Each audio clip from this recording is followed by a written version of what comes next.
আজ শোকাবহ গৌরবোজ্জ্বল অহংকারে মহিমান্বিত অমর ২১শে ফেব্রুয়ারি।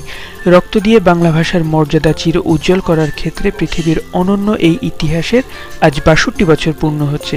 আন্তর্জাতিক মাতৃভাষা দিবস উপলক্ষে পৃথিবীর বিভিন্ন দেশের ন্যায় জার্মানির রাজধানী বার্লিনেও প্রবাসী সর্বস্তরের মানুষ শীত উপেক্ষা করে ফুল হাতে সমবেত হয় এই দিবসকে শ্রদ্ধা জানাতে।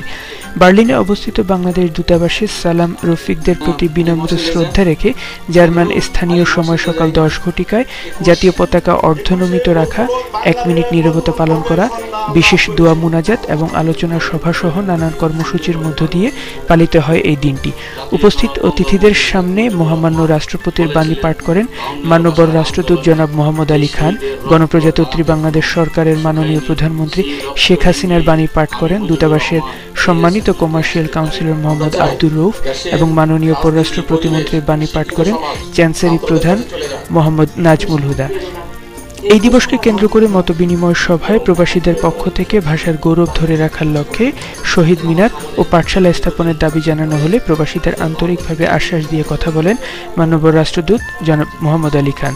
উক্ত অনুষ্ঠানে আরও উপস্থিত ছিলেন সদ্য যোগ দেয়া দ্বিতীয় সচিব, বার্লিন আওয়ামী লীগের সভাপতি মাসুদুর রহমান মাসুদ, সাধারণ সম্পাদক নূরে আলম সিদ্দিকী রুবেল, সাবেক সভাপতি মিজানুল হক খান, সিনিয়র নেতা আব্দুল মালেক, সাবেক ছাত্র নেতা দুলাল মজুমদার, দপ্তর সম্পাদক আউয়াল খান, নূরজাহান খান নুরী সহ বার্লিন আওয়ামী লীগের সিনিয়র নেতৃবৃন্দ।